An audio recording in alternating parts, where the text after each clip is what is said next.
Welcome to Buddha at the Gas Pump. My name is Rick Archer. Buddha at the Gas Pump is an ongoing series of conversations with spiritually awakening people. I've done over 550 of them now, and if this is new to you and you'd like to check out previous ones, please go to batgap.com, B-A-T-G-A-P, and look under the past interviews menu. This program is made possible through the support of appreciative listeners and viewers, so if you appreciate it and would like to help support it, there's a PayPal button on every page of the website. My guest today is Robin Aisha Landsong. Robin is a transformational speaker, a visual artist, medicine singer, and medical health intuitive. She had 2 near-death experiences during the Rhodesian War in 1977 when she was 8 years old. When she was called back to life by the medicine song of a rural Zimbabwean woman, it opened her intuition and her own medicine songs. She has had the privilege to give singing medicine to over 14,000 people. Her specialty areas as Shamanic Craniosacral Therapist are trauma resolution, understanding illness, and healing injury. She sees inside each person their gifts and strengths, as well as underlying cause of their physical, emotional, or spiritual distress. She helps people restore the natural rhythms in their body for their greatest health. She loves to help people integrate their own near-death experiences. She has helped thousands of people regain their sense of wholeness, creativity, intuition, embodiment, self-confidence, and mindfulness in the present moment. And I just want to say that Robin has quite a story. So that little introduction didn't really do justice to it. So you'll see as we get into her story. And I was just telling Robin this is the only interview I can remember ever having done, which brought me to tears several times during just listening to her story and some of the things she went through. So it's really something. And Robin, at points during this interview, I've heard you tell your whole story 4 or 5 times now at some length and read the whole account of it. But there were several points at which I thought, I want to ask her this because there's some little gap there I didn't get. And it's not that I'm questioning the legitimacy of your account. It's just that there's a little leap which took place in the telling of it, which I wanted you to fill in. So we'll probably do that as we go along. All right. So thanks again for inviting me on this. I think we're going to have a great time. Yeah, me too. Yeah. So I'll share my story. So when I was 8 years old, I was growing up on the East Coast in the U.S., and my parents, unfortunately, were not mentally well, and so I wasn't being protected or fully cared for. And so I got exposed to a lot of other pedophiles.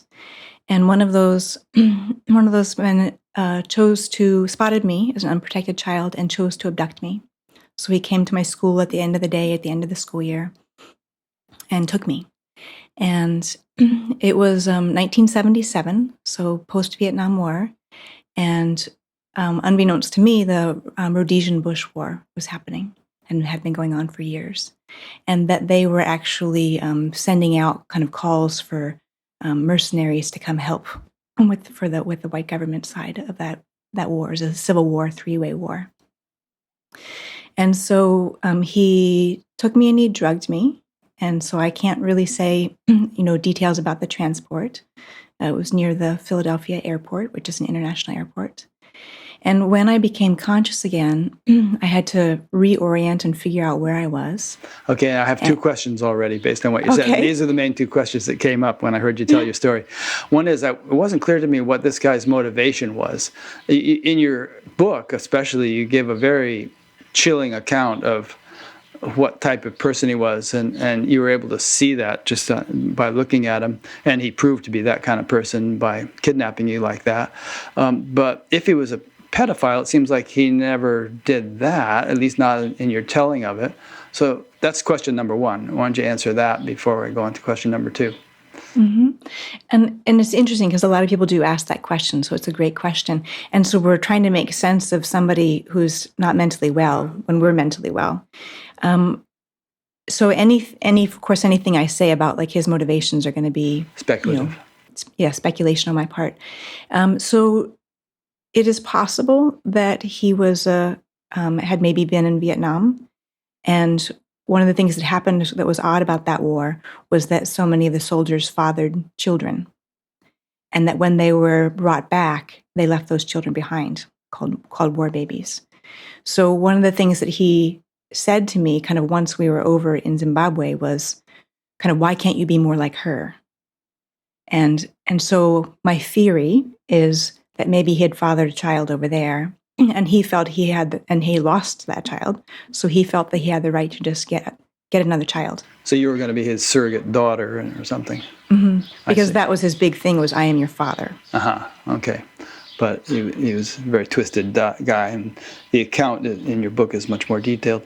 And then the second question was, it was unclear to me how the heck he got you over there. You mentioned something about a duffel bag, but you can't carry an 8-year-old in a duffel bag in your carry-on luggage, and if you put someone in the regular check-through bags on a long flight like that, I should think you would have suffocated or had big suitcases thrown on top of you or something in the baggage hold. So I don't get that. If people have questioned that, I don't think he would have put me in the cargo part. I don't think I would have proved that either. Yeah. So kind of the two possibilities are, remember, it's 1977.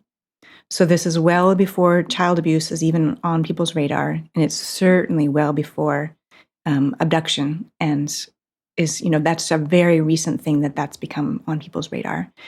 And so when I've talked to people who were kind of in the airport industry, they said, one, the seats were way bigger then. So like keeping your kind of luggage at your feet would have been a much easier option. There wasn't the security that we are now used to. He's also a very intimidating man. Like, authority figures didn't question him because he was so intense and intimidating. So either he, in my drug state, he either just said she's asleep and, somehow got me through, or the other option is, I was in his duffel bag and I was hidden and they just didn't check. Yeah, and the people in those days, especially like soldiers and all, they would carry these great big duffel bags. I forget what they called them, but... right, and they just, they wave military through. And then other people have kind of given me research on like the abductions that would happen in an airport even, that they would walk up, drug the adult they were with, and then even take the child. When it wasn't so. Like they stick the adult with a syringe or something, and then just take the child. Different accounts like that. So just many people have, given me information that, especially in that time period, because this is even before child protective services existed in many states. Yeah, a lot of that didn't happen until 1980. Okay, and there was no laws nationally about child abduction until the early 80s. Yeah. So there wasn't even nationally a place to report a missing child. So this was so not on people's radar. Yeah. Okay, so let's resume your story. Mm-hmm. So when I woke up, I had to, keep in mind I was used to figuring out, mentally ill adults and how I was going to survive abuse. So I wasn't like a kid who came from a nice family and was suddenly shocked. I was already very skillful at survival. And so I had to kind of figure out what kind of crazy is he and how am I going to survive it? And I think I was born with high intuition, but it became hypervigilant in terms of reading people's danger and reading and anticipating their behavior. And the thing that was so terrifying about him is that he was so defended, so blocked off, that I couldn't read him as easily as I could read other adults.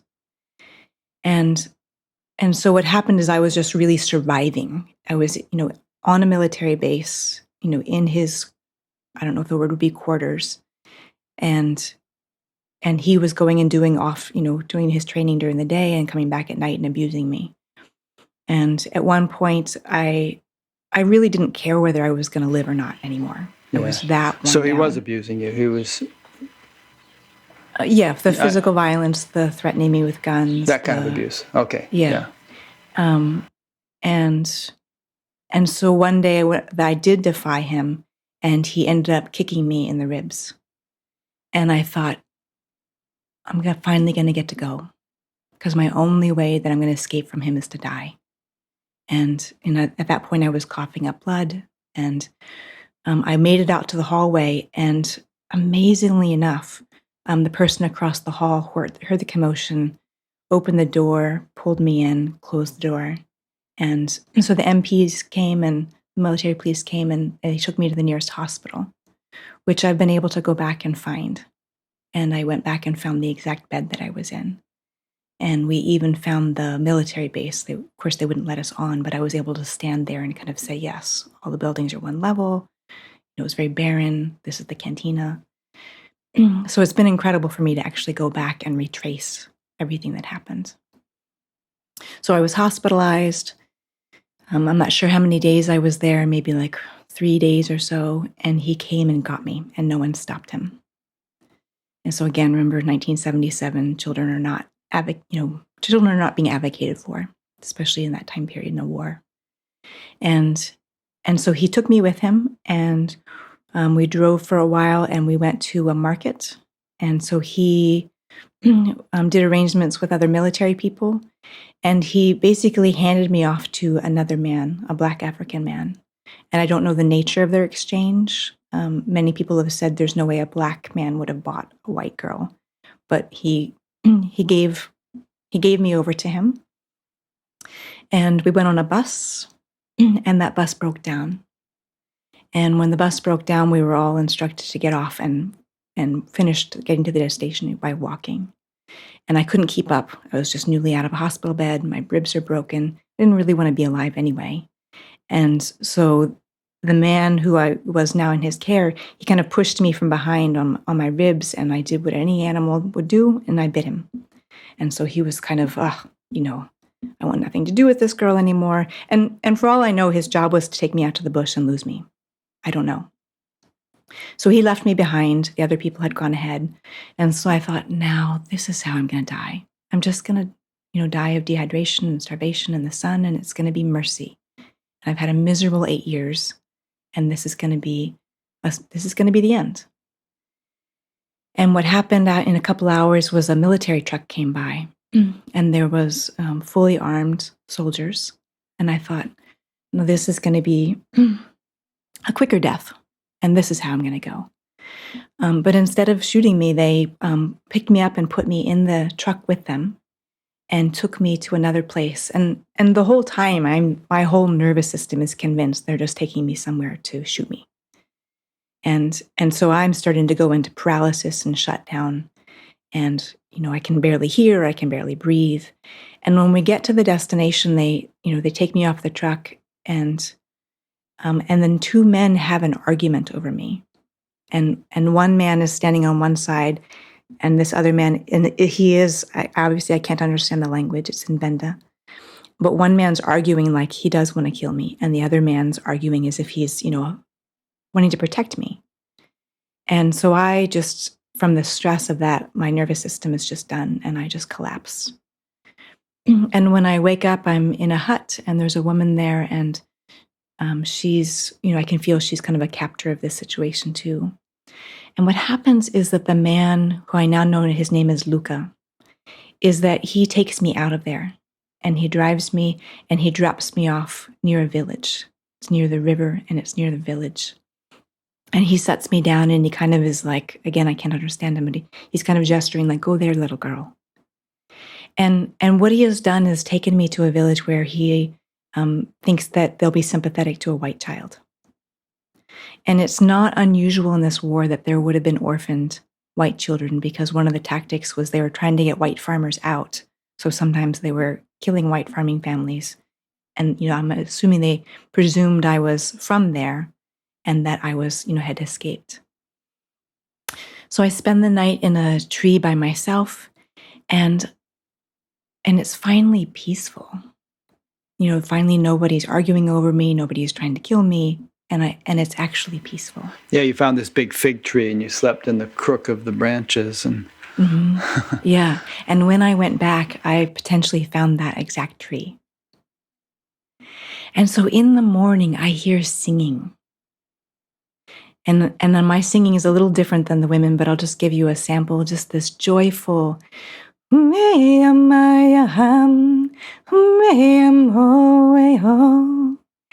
so I'm drawn in to go find this singing, the women, and I hide behind trees, because at this point I trust no one.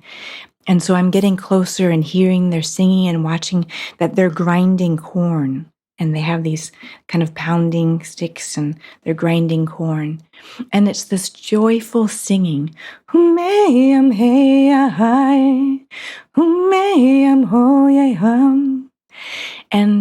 And I want to be closer to this. When you sing those little bits, are those actual words in some language, or do you just kind of make up the sounds right now? It's kind of what I embodied from them. Like when I go back, like their singing is actually different than what's coming out of me. But what I feel is that they taught me how to listen to the song in the land and the song that people carry inside them. And so because I'm now back here in Washington State, it's more influenced by where I am and kind of the songs as they come through me. So yes, it is different than their Venda songs, but it's kind of the inspiration of listening to the song in the land. And so I get closer and they see me and they're like, where's this white child come from? And so I kind of creep closer and they bring me some food and they bring me some water. And I just watch them and they watch me. Yeah, and in your book, the way you tell the story, it takes much longer than that. It's a very, very tentative, one little tiny step at a time, because you're so freaked out and untrustworthy, and they recognize that and they don't rush it. They sort of deal with you very gently and diplomatically so as not to spook you. Exactly. Yeah. There was a real wisdom in their approach of just, they would bring me food and I would run away and come back and get it. And so over the day, more people come and see me and I kind of see them. And at the end of the day, they set out an animal skin for me to sleep on, kind of in what I call the food grinding area. And so they invite me into the huts, but I'm just too scared. I can't see inside the huts. I don't know what's in there. So I sleep on the animal skin. And in the morning, I'm a little less, like a wild animal running away. And the children come and gather around me. And keep in mind, there's no mixing of race there. Like these children have never been likely been close to a white child. So they come over and they're touching my hair that was more blonde then, and they're touching my face. And I'm feeling welcomed in.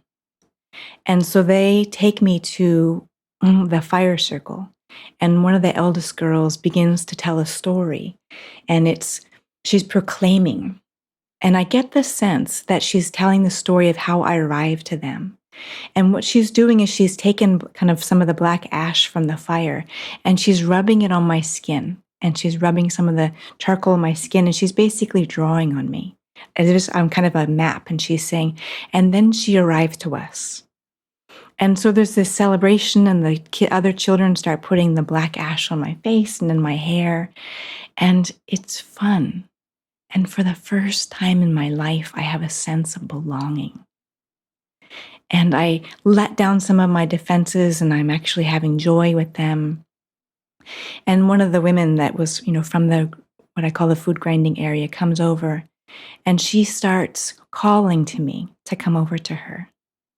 And I'm very, very cautious. I still have my ribs are purple from, kind of the top to the bottom on one whole side. And so I'm very protective of my body, but she's calling me over and she's calling me in. And her song is like a songbird. So songbirds can't be scary. And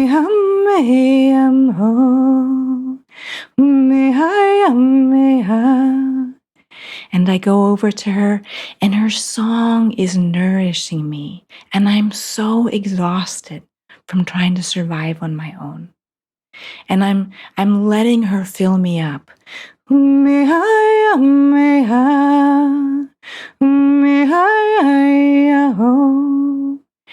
And she's calling me to come in closer to her, and I'm very cautious, but she's melting my defenses like I'm an iceberg, and she's softening me.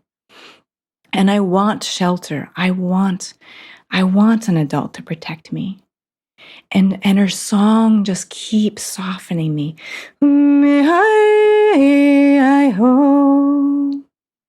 And she's calling me to look into her eyes. And when I do look into her eyes, it's the first time I see the eyes of a mother. And I can be a child. And I lean forward and I collapse in her arms. And she's singing me whole again. and she's melting me and she's holding me in her arms. And I just let her be my shelter, let her be my mama. And it's the first time I've been held in this way. And I stay with her that night. I hold on to her dress, always making sure I know where she is. And they welcome me in, and I start to become part of them. They teach me the songs. They're teaching me how to plant food. And I even get to be part of a ceremony where they give me the name Aisha. You know what?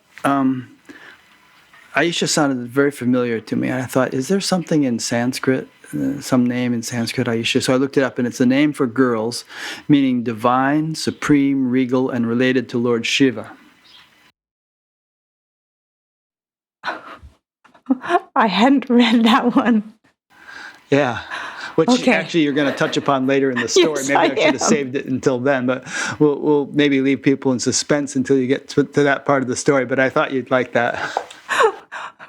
This is my favorite part about sharing my story, is that people give me insight tidbits, back. Yeah. And yes, when we get further in the story, I'll kind of share like how people have educated me on what some of these symbols meant. Yeah. And by the way, that woman who held you and healed you, was that Mama Eaton? Mm-hmm. Okay. Yeah, and we're still looking for, that's the name that I gave her, and we're still looking for somebody who might remember the names of everybody from the village.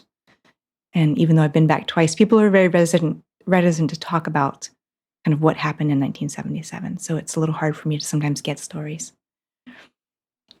So yes, I was, and it's interesting too, because Aisha is a more Northern African name. And so it's also possible that they were calling me shy, and that the greeting for a young female is ah. Huh. So like a shy. Yeah. And so I was becoming part of, they gave me the naming ceremony, which was the most extraordinary healing, an abused child could possibly have. And it helped me clear more of what had happened during the abduction and the assault and really the mind distortion that happened during the abduction. And that I did begin to have Stockholm syndrome with him, of like thinking he really was my father. So they're letting me belong, letting me be part of. And one of the things, the healing things that happened too, is that the two women, my Mama Yatan and another mama, they took me to this river and they put clay on my broken ribs. And they sang to me until I could sing back to them. And they considered me well again when I could sing.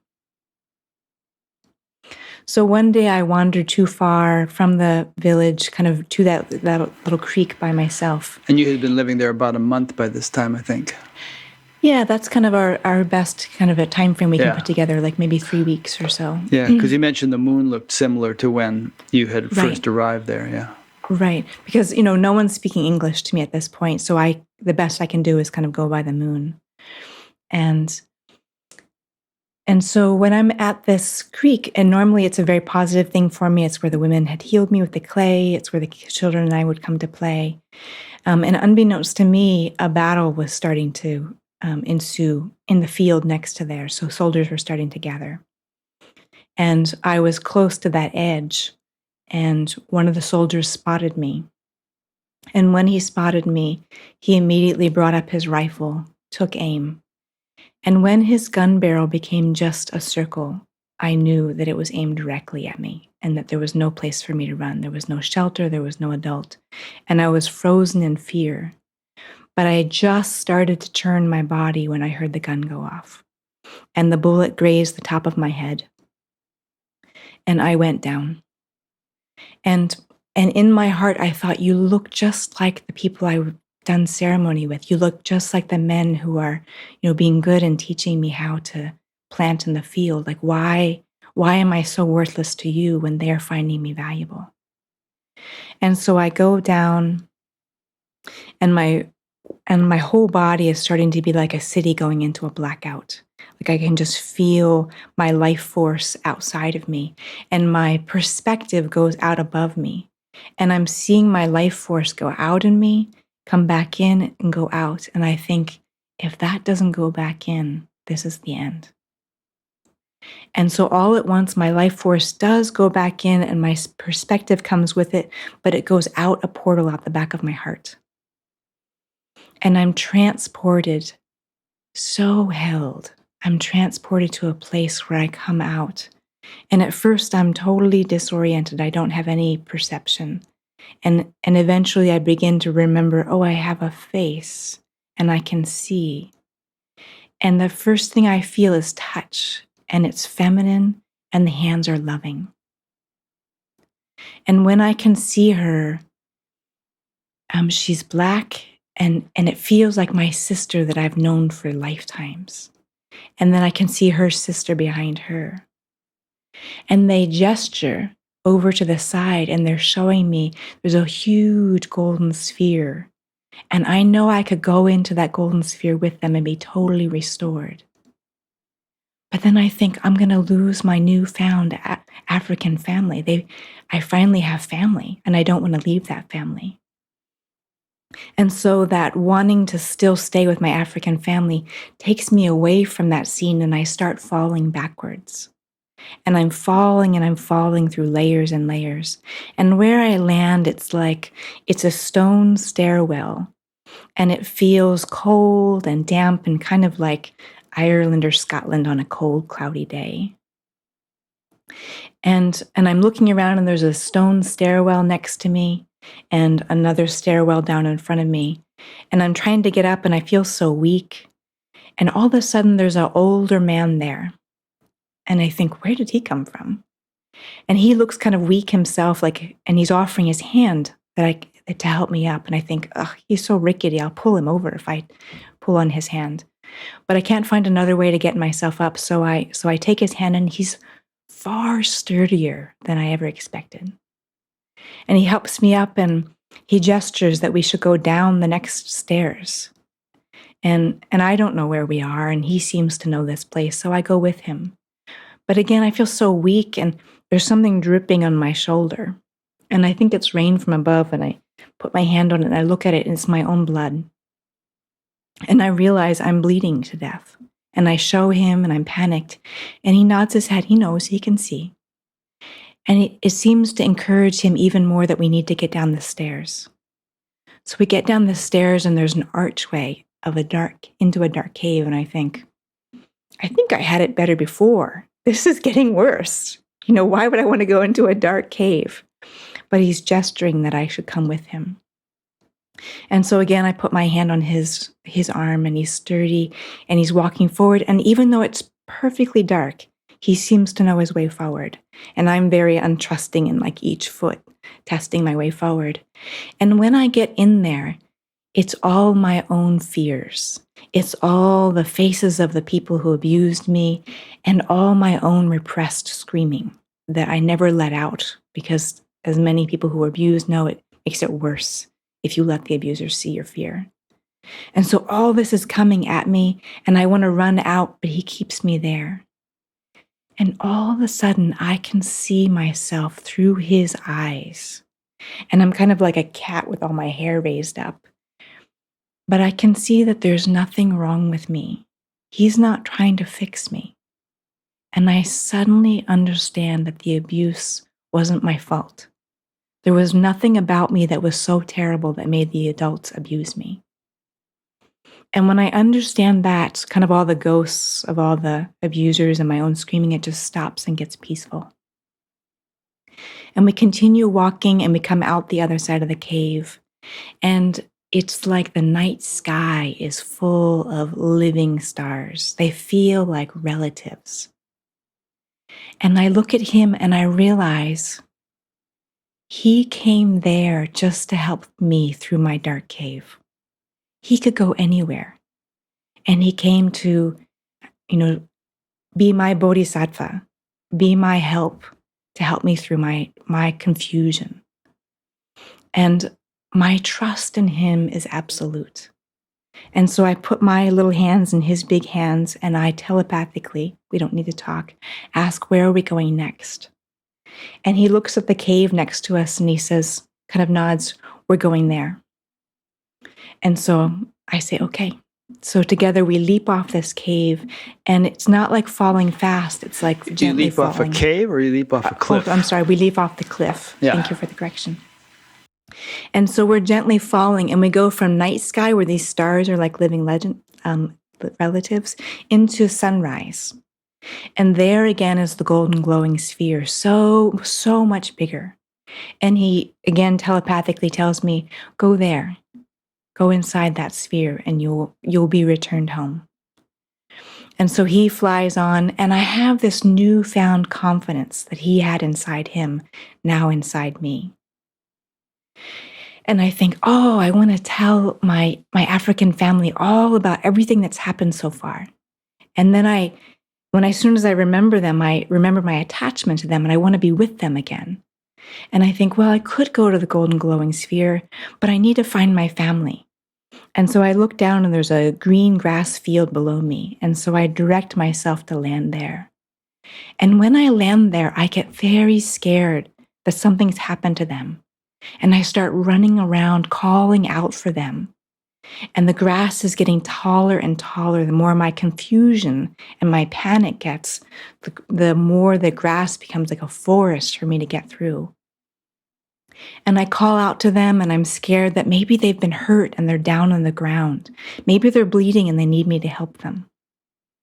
And so finally, I just get struck by such a huge wave of panic that I fall over and I cry until I'm like a storm cleared out. And when I'm cleared out, when I'm peaceful, I hear a rustling. And I get up and I go search for that rustling. And as I search, the grass is getting shorter, and I come out to this open field. And there I see a being, and he is like royalty, even though he has no crown.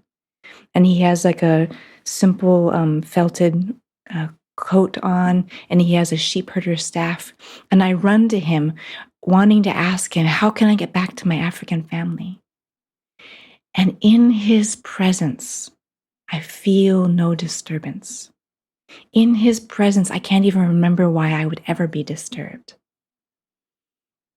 And his face begins to change. I'm trying to look at kind of what he looks like, and he starts out with a beard and kind of a narrow face.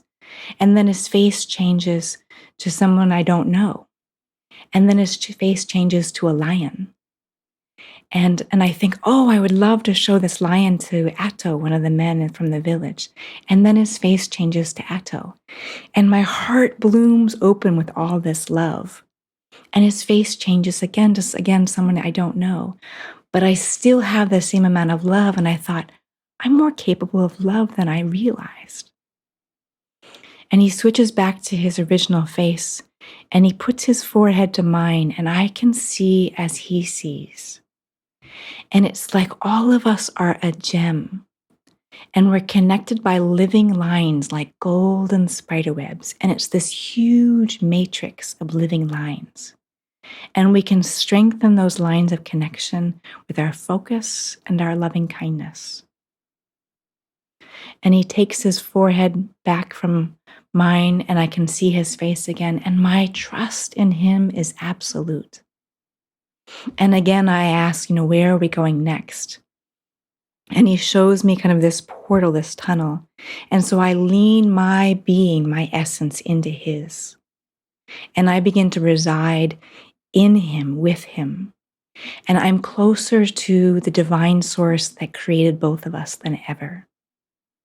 And we travel through this portal, and we come out, and we're looking down on the scene where I was shot. And my mom Yatan has found me, and she's brought her body, my body, up onto her lap, and she's stopping the blood flow. And she's wailing into the sky. And I'm looking down from above, and I think, oh, I want you to know that I'm okay. I'm guided, I'm peaceful, I'm not in pain, and I'm perfectly fine. And I want someone to be able to comfort her. And so I turn to my what I call my royal shepherd, and he looks up, and we begin to rise up. And I rise up, and I'm getting more free of my form and any limitations I had in this lifetime.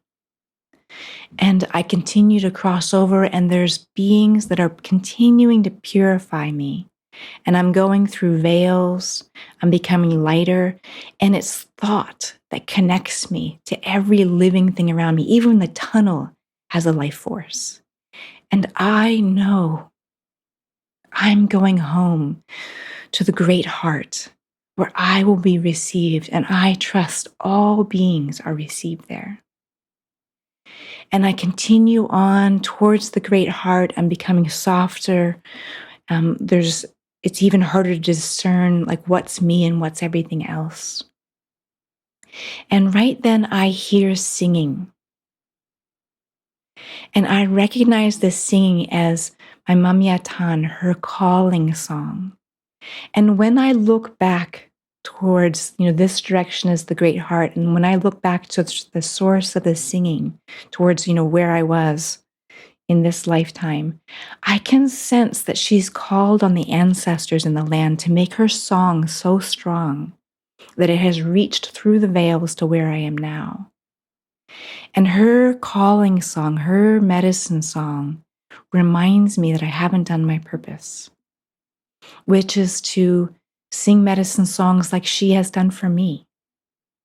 And I remember that I'm part of this choir of medicine singers. And my desire to be part of that choir again turns me around. And I start heading back. And when I am at the closer to returning back, I meet another being who shows me all the art that I will draw in my lifetime. And she says, I will be the keeper of these art images until you are safe. And then you will be given this kind of treasure chest of images to draw from the other side to help people remember that we are divine beings. And when I get back just to the veil between the living and the other side of the veil, I meet what I feel is the great grandmother of all of us. And she sings to me like as if I'm a cathedral, and she's singing this blessing. And she's telling me it is going to be hard when you go back. And I want you to remember that you are from this source. No matter what happens to you, you are made of the great heart. You are a drop of that divine source. And so I go through the final veil, and I return back to my physical form. And I return back to pain. I return back to that my head has been shot, the bullet grazed my head. And it's my mom Yetan holding me that makes me feel like I can even stay here. Because I feel so fragile, like the wind could blow through me. And the others from the village have arrived, and they gather me up, and they take me back to the village and put me in one of the huts. And they're singing blessings to get the hatred from the bullet off my head. And they're singing blessings and putting medicine on my chest to make me feel more solid again. And it's several days that they're taking care of me. And what happens next is that the soldiers come back. And I'm inside a hut, and one of the other mothers from Aisha is there in the hut when the shooting begins. And I hear the cries of the people I love. And she hides, throws something on me to hide me. And I'm hearing, and I make myself go numb. I make myself go deaf. I make myself shut down, but I'm still calling on the ancestors. We need you now. We need your help. And when the shooting stops, she grabs me and puts me on her hip, and we step out of the hut. And everyone I see is lying down. And when she steps forward, I see Atto is down and bleeding, and he's hit. And she starts running, and maybe makes it about 10 feet. And we hear another shot, and she's hit from behind, and we both go down. And when I recover from, being taken down to the ground, and I'm disoriented, and I look at her and I think I'm going to be able to maybe like pick her up or, have her come with me. And she's yelling at me to keep going. Just go, run. And she's never yelled at me before. And so I do what she says and I keep running. And I feel like I'm betraying her. I'm leaving her behind. And so I keep running, and it's a slight downhill. And, I'm just recovering from my blood loss. And as I'm going down this hill, I go down, face down myself. I pass out again. And when I land, the whole world is kind of spinning, and I cross over again. My bleeding has started again, and I cross over again. And this is entirely different. When I become aware again, I'm in just an entirely white space. And there's, again, a singing starting, but it's kind of words on the horizon, and it's a song in English. And it says, "You will live, you will live." And it's to the song of Three Blind Mice. And that's a very positive association for me, because the kindest thing my brother ever did for me was when I was very sick, he sat in bed with me and read the entire set of Three Blind Mice to me. So I innately trust who's ever singing this song to me. And I want to get closer to this. And so I'm drawn closer to this horizon line where I see through a veil. And there's the words, "You will live."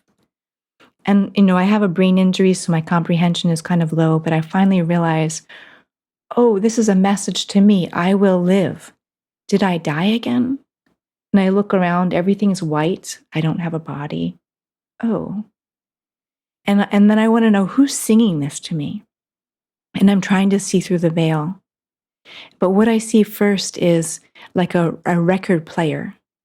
And that the song is being played on this record, and the record gets shown to me close up, and the record has gouges in it. And I think, this record is broken. It should be thrown away. It's damaged. And the voice says to me, "The injuries, the woundedness is how I find you, so I can recognize you." And that's where the love gets let in. Reminds me of that Leonard Cohen song. I'm sure you've heard that. Yeah. The cracks are where the light gets in. Yes. Yeah. And so I'm saying, well, I'm damaged, so I'm worthy. I'm not just going to get thrown away. And again, like kind of the broken places is where I can get the love to you. And so then I can see through the veil, and I see this being, and he's got a blue, purple tone to his skin. He has a black bun on top of his head. There's kind of all kinds of ornaments around him, but he's so intense. I sense that, like, with one hand, he could create a mountain, and with the other hand, he could destroy it. And I kind of think, like, who am I to be in the presence of this being? And he starts showing me a vision inside my mind. And he's showing me two land masses being crushed together. And it's destruction, and, all this mayhem is happening. But in the end, there's a new mountain that's made. And he's showing me all the new life on the mountain, and the plants and the flowers and the animals that are now there. But then the mountain starts to erode, bit by bit, grain by grain, erosion, little landslides. And I'm wanting everything to stay the same. And what he says to me is, destruction makes available the ingredients for new creation. And what looks like total destruction to you now is the beginning of a new creation. And I say, well, I like things to stay how they are. And he says, well, shall we bring down the mountain so you can have the beaches? And I'm like, can I have both? And so, through these visions, I say, I understand now. Something has to be broken apart in order to have the ingredients available to make something new. And he says, you understand now, but you will forget again. But it's okay, you're human, and I'll hold the big picture for you. And so with that, he returns me to my body. And I wake up, and, I have dirt in my mouth. I've been on my arm, which is now numb, and I'm completely weak and disoriented. But I can hear him still. He's speaking to me. and he's saying, crawl forward now. And he's giving me the image, you have to get away from the village before nightfall because the animals are going to come. And he's showing me that I have to get to the well. They'll smell the blood, the Yes. animals. Yeah. Mm-hmm. And so I don't really want to live. I've just lost everyone I loved. I don't have any will to live. But it's his will that fills me up. And his will that makes me crawl forward. And I pull myself forward and I get 3 inches. And he says, crawl forward now, pull forward now. And he's giving me direct instruction, every pull forward. And so I spend the next several hours pulling forward until I get closer to the Limpopo River and closer to the well.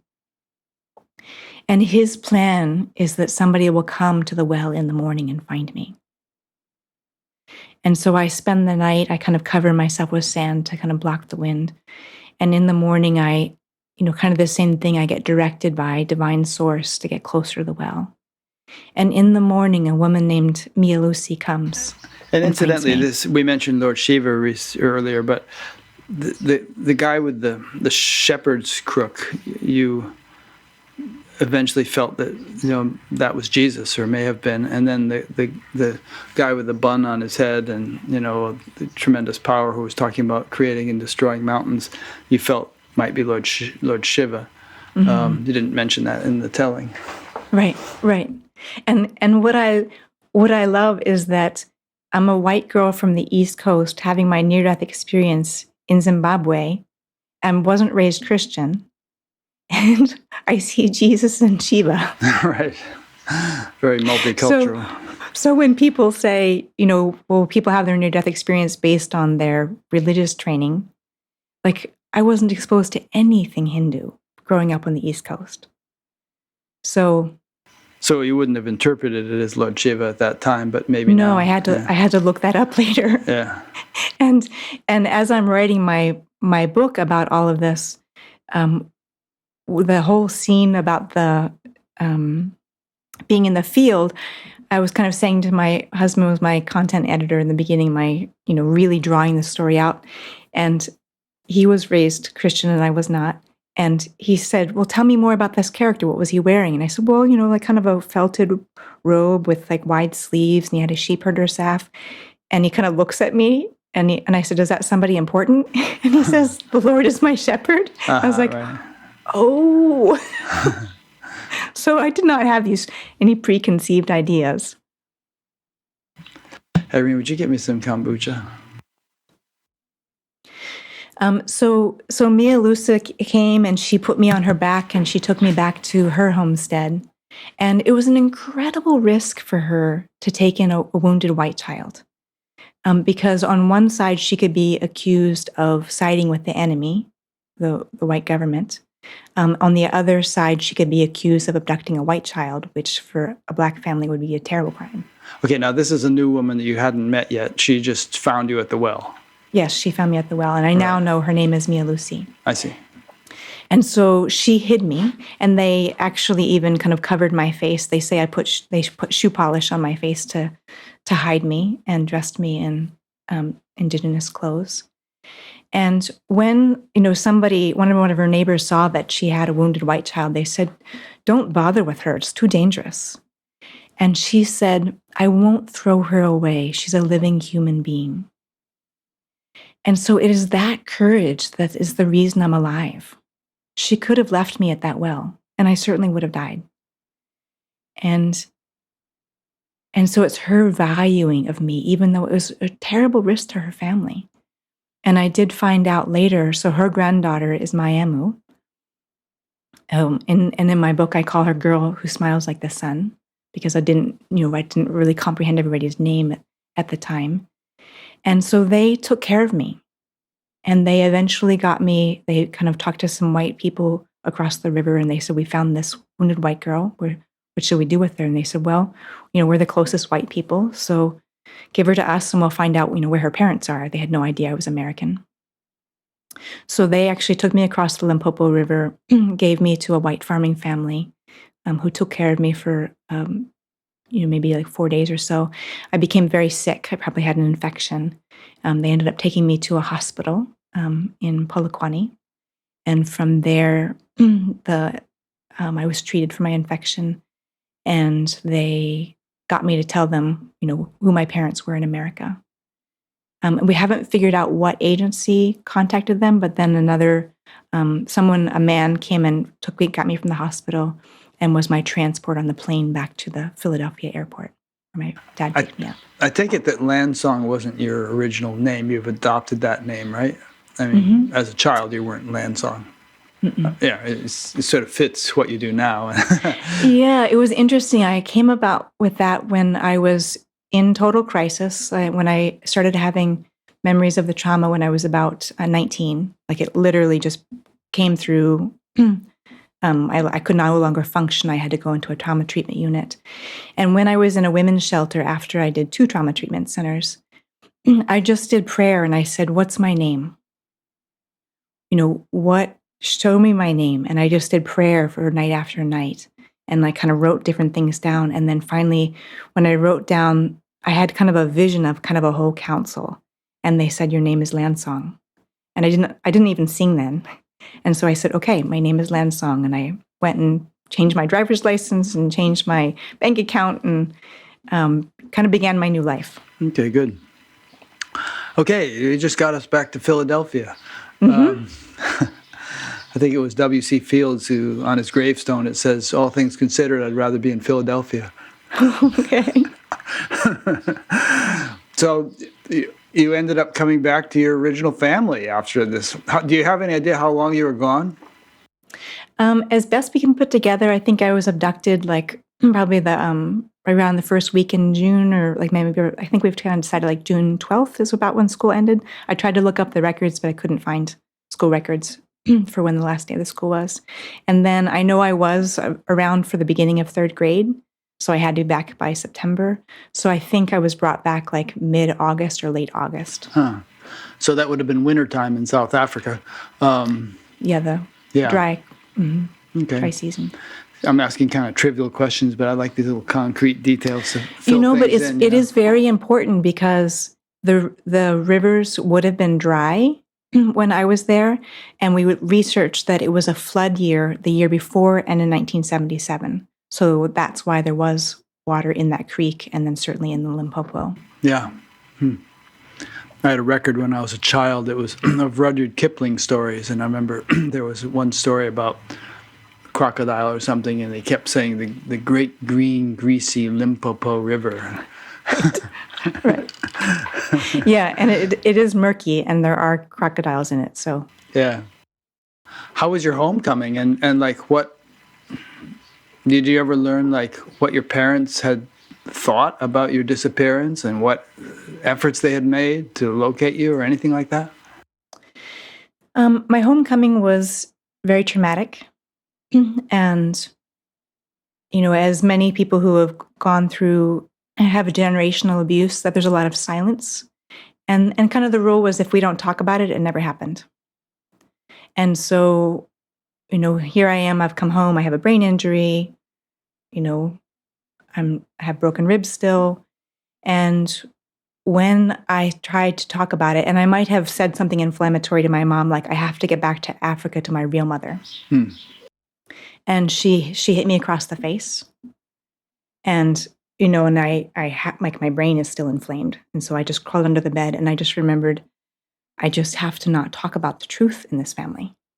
And so I went under the bed and I put it all away. Wow. So they were never even curious about what you had gone through or anything like that? And they are both deceased, and they never asked me about it. Okay, so you were still 8 years old. You're getting back into 3rd grade. That too must have been kind of surreal, going back into a 3rd grade classroom in Delaware, where you had just been through this incredible experience all summer long. I can just imagine show and tell. Okay, kids, what did you do this summer? Right, and that's where dissociation saved my life. Yeah. And that I just put it all away, and I just was very good at pretending and kind of being a good girl and just saying, like, yes, I had a nice summer. I had no memory whatsoever. It was just an entire blank. Uh-huh. And so that's, what the healing process has been bringing it back. And that's the beauty of having written this book. Is it took me 11 years to write this book because I had to keep pulling out information from that dissociative state. And one of the things I really love about all my research on trauma healing is that when a traumatic event happens, it gets stored, separated out. Here's the smell, here's the sound, here's the emotion, here's the visual.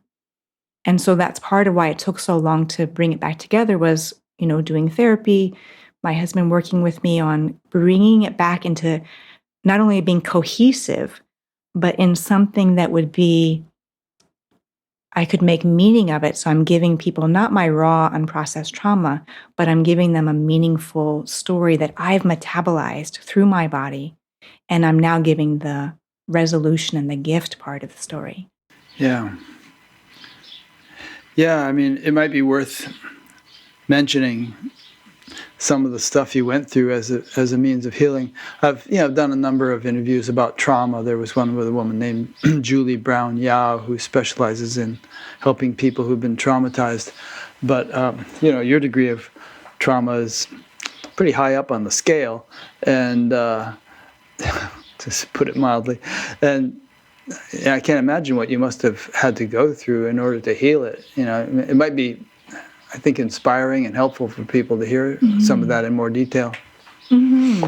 Yeah, and I would say I tried out, so many things. Yeah. And so first, of course, was inpatient trauma treatment unit that I went to. I went in one, and then I went into extended care, and then I went back into another one when I had even more memories. And what so was your behavior like that convinced you or others that you needed to go into this? I mean, how it seems to me your behavior must have been handicapped or compromised, not only your outer behavior, but your sort of inner state. Yeah. That's a really great question because it was all what my nervous system was expressing. And so the catalyst for it is that I was going into what's called dorsal vagal shutdown. So I was literally going into what would look like a catatonic state.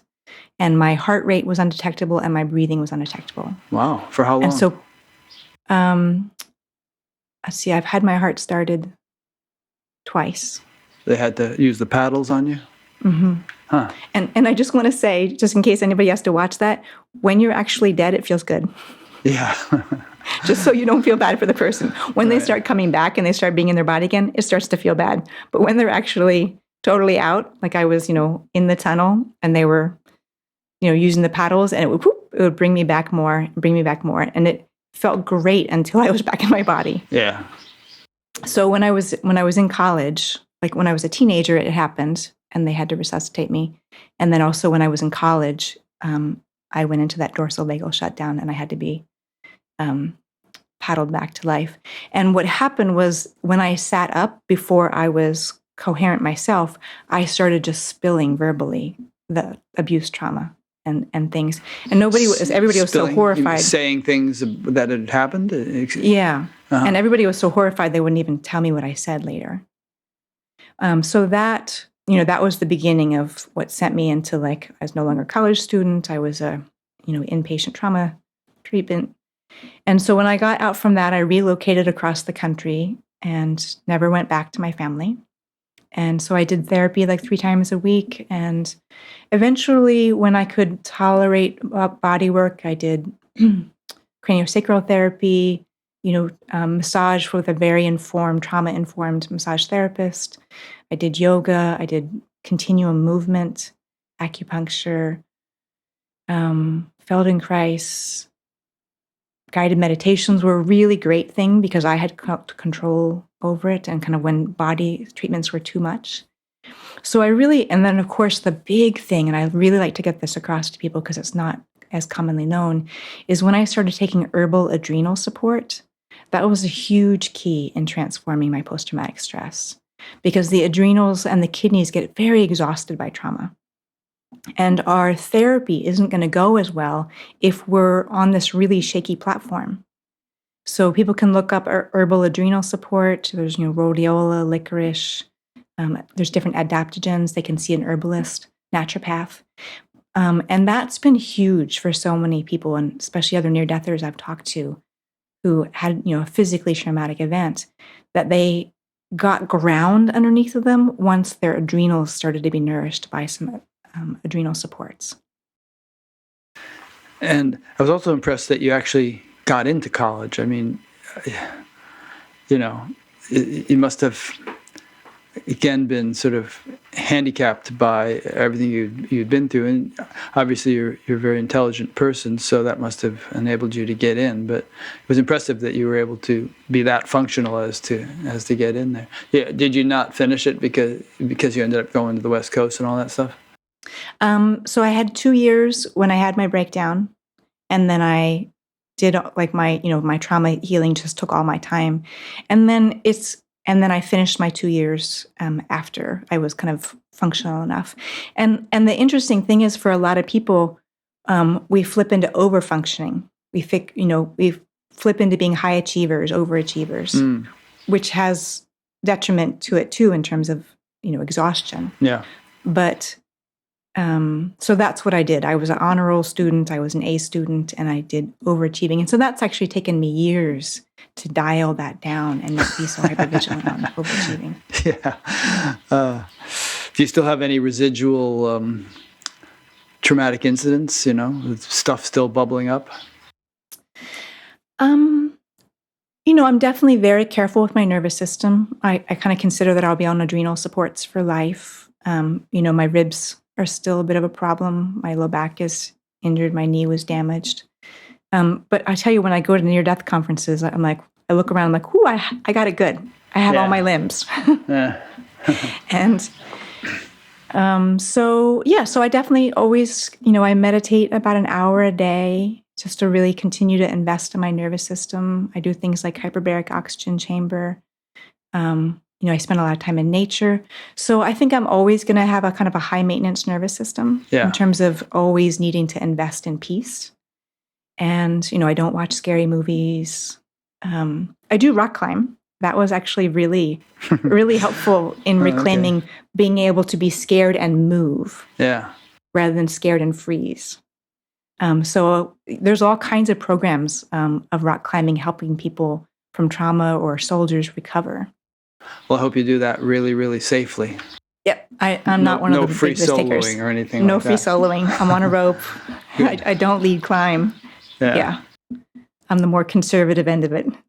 And incidentally, you mentioned your art, and that lion behind you was something you did.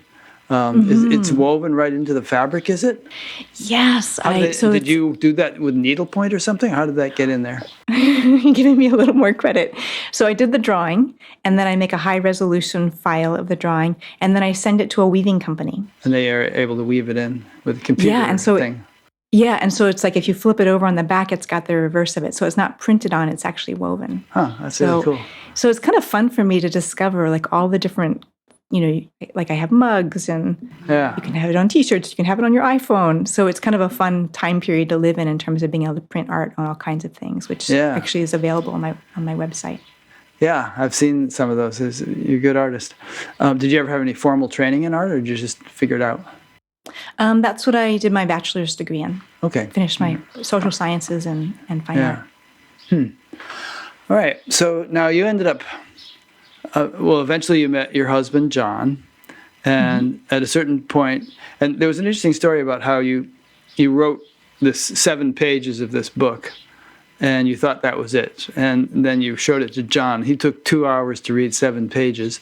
And then he started sort of egging you on and relentlessly getting you to unpack it more and more and more and more. And now you've ended up with a whole book. There might be a bit more you want to say about that, but I thought that was kind of nice and wise of him. Mm-hmm. Yeah, and he even says, he feels like it's part of his soul contract to bring this book into the world. And it's a big part of, supporting each other in our purpose and our mission has been a big part of our relationship. And I believe he could interview me in a way that, if I had just hired somebody to help me, that they wouldn't have had the same level of permission, because he knew that, if he interviewed me on something that was going to bring up more traumatic content, he was then my support. So he could kind of like turn rocks over that somebody else might be more tenuous about turning over. Do you have a thing on your website where people can put in their email and get notified when the book finally comes out? Mm-hmm. Yep. Good. Because I just want to say, I've read half the book. I'll try to finish it. We'll see. Each week is a whole new thing I have to prepare for, but I'm really enjoying it. And it has much more detail than Robin has been able to give us in an hour. It's just, and she writes very well. So it's worth, if this story interests you, you might really want to read the book also. All right, so now eventually you and John went back to Africa to check out in this place where all this happened to you and to see if you could find some of the people whom you knew there. So you want to talk a little bit about that? Yeah.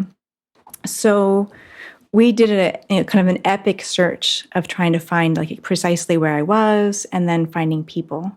And again, that's all in the book. And so it took us like at least it was kind of a 2-year effort on that. So we ended up finding Vanessa and Digby Bristow, who are kind of the closest white family. And then she would just put the story out there. Does anybody know about this wounded white girl in 1977? And so Miamu came forward. And so she's the granddaughter of Mialucy.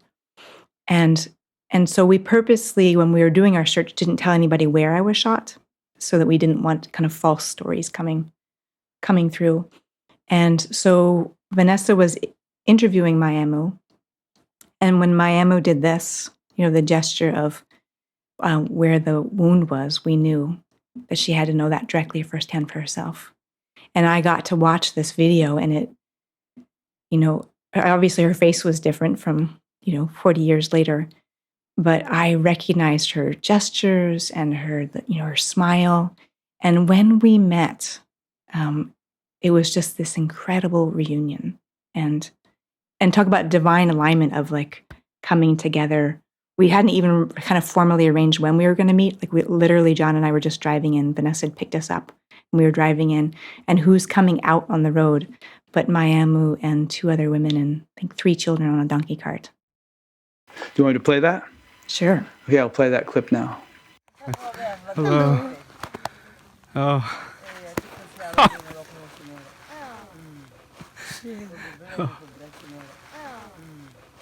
Oh. You can give her a Sorry. Sorry. This was a chance meeting Sorry. on a donkey. Aisha. Sorry. Oh. Sorry.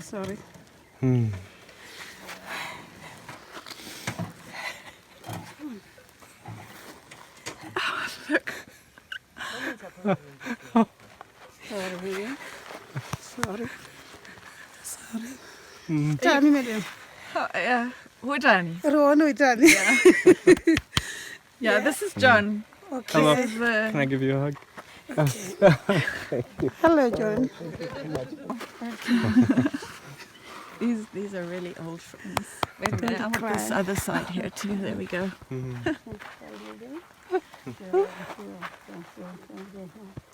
This is very real for Robin right now. Chance meeting. I don't know, this is just more than chance, I don't know. Are you happy, Mayam? I'm very happy with them. Yeah. I'm very happy. Yes. Yeah. Thank you, Armida. Don't worry, boss. Okay. Thank you. Very sweet. And it was Miamu was she was one of the little girls that was painting you with charcoal and stuff earlier? Or? Yeah, so Miamu is Mialucy's granddaughter, so that's not from the first village. Uh-huh. That's from the people who took me in after village. the massacre. Okay. Mm-hmm. It gets confusing with all these different villages and different people. Yeah, and honestly, we had to kind of piece it together and figure it out, too. Yeah. And then there was a clip of your reaction after having just had this meeting, okay? Yeah. So, again, this was completely unplanned, that we were just coming in. We thought maybe in a couple of days we would see her. And so she was just coming out, and it was John who had, just from the video clip, said, "Isn't that Miamu?" he recognized her. And Vanessa said yes. And so that's the resulting. That's why you hear Vanessa's voice and John's voice. And so we get done that, and we say, okay, we'll meet again in a couple of days. And so I get back in the car, and this is the first validation of my entire life. My family's total denial of anything that happened. Like, my siblings still won't acknowledge any of it. And not that any of them know, because we never even discussed it. And so Miami was the first human person, living person, that's ever validated me, who also was there. And so I get back in the car, my teeth are chattering, I'm shaking, and I just start sobbing. And it's, John and Vanessa look at each other like, maybe we should pull over and, John should sit with Robin. And so we get out, and, Vanessa's kind enough to kind of film the conversation of this next moment between John and I. And you're inside my world now. And it's not words anymore. You saw our love. And you know now. And I've been trying to say it, and now you know. Yeah. And just that way she held me and just took me in right away. And like no time had passed. Mm-hmm. Yeah. And it's real. It's been living inside me for so long. Yeah. And now it's outside me too. Yeah. And it's this grass and little black stones and these trees and this land and her and these people. And it's not all inside me. It's out here. And I'm gonna heal in a way I've never known. And you helped me. I don't have to just keep it alive inside me, because it's alive here. I've not known this feeling before. I've had to keep it alive inside me, and now it's so much bigger than me. It's so much bigger than me. And you saw it. You saw it.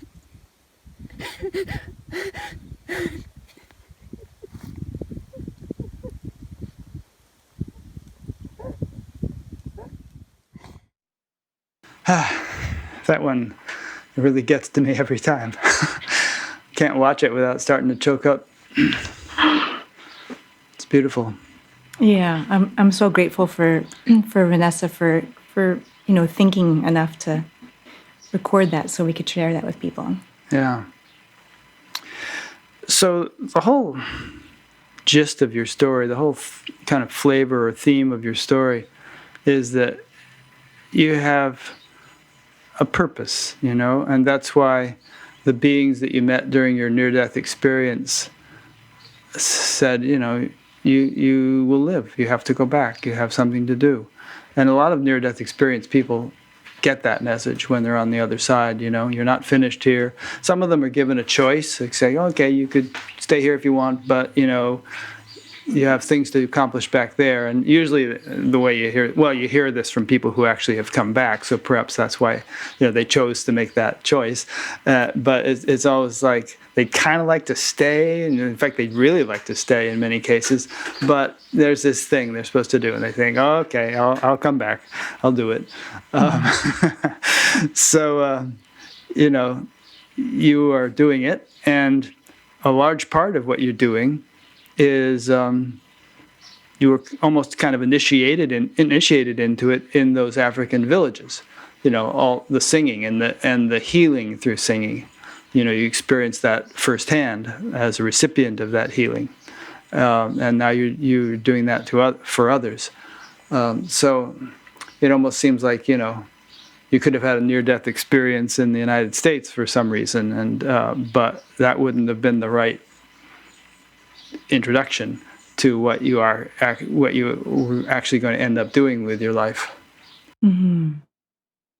Yeah, and doing the singing medicine is such a privilege, and obviously it's not about me. Like when I'm doing we do singing medicine ceremonies, and there's this real surrender, this being the hollow bone, just letting it come through, and sometimes I'm hearing it. I hear it inside my mind kind of before I hear it outside of me. But there's this real aspect of allowing it just to come through. And I can feel when I'm singing to someone, like when I've kind of hit the bingo, like I can feel that, like, ooh, that's a good spot. Just do that again. Just do that again. And one of the things that I'm really enjoying about doing all the online sessions is singing to people when they're in a different place in the world, Australia and New Zealand and Africa and Europe. And so I'm trying to listen to what's this medicine song that's relevant for them. And so when when I'm doing one live in person and going around to each person, every song is really different. Like some are going to be a sweet little lullaby, some are going to be a fierce calling people into their power. And every time is unique and different. And I've gotten to learn too that it doesn't even really matter that much if it sounds good. And I kind of like to joke that we had just arrived to a near-death conference in Texas, and we literally just got off the plane. Somebody drove us to the conference. We walked in, and then the person who had the microphone at the moment was a friend of mine. He said, "Oh, Robin Landsong just got here. Will you come up and sing?" And called John up too. And so we hadn't even sat in our chair for very long yet. And so we went up, and it wasn't really that great. We're quite in sync with each other. We just done a 5-hour flight. And I thought, oh, well, we'll do better later when we've actually settled. And I look out and people have tears streaming down their face. And I think, apparently it doesn't matter my opinion about whether it sounds good or not. Yeah. It's about the medicine and the intent coming through. And so sometimes we're even singing the sound of somebody's illness. And it is discordant, and it is like a kind of a dying wolf sound. But what we're doing is saying, I see you. Your internal world is real. Your internal world matters. And so even if there's illness there, it's saying this too belongs. And I see you, and I'm going to sing to that and then see what else is possible. Is there a sweeter sound next to that illness that can be of support to your body and what it needs? So it's been an incredible discovery process, and I just get humbled every time I have the opportunity to do it. What kind of results have you seen? What kind of testimonials? Well, my favorite is when it helps people get more embodied. And, I just worked with somebody yesterday in Ireland. And so I'm also trained as a craniosacral therapist. And being an empath, I can feel people's cranial rhythm across distance. So, even if I'm working with somebody in Ireland, I can feel their brain, I can sense their cranial rhythm. And so ideally the cranial rhythm is doing this. When there's a trauma spot, it's kind of like scritchy and doing this. When people have dissociated or left their body, it's sort of like a skip. Like there isn't any cranial rhythm. So I sensed that of like, her rhythm was kind of a little bit tight, and then it was just gone. And then it came back in. And then so I thought, okay, we're going to revisit that spot because she's not even incarnated in that area.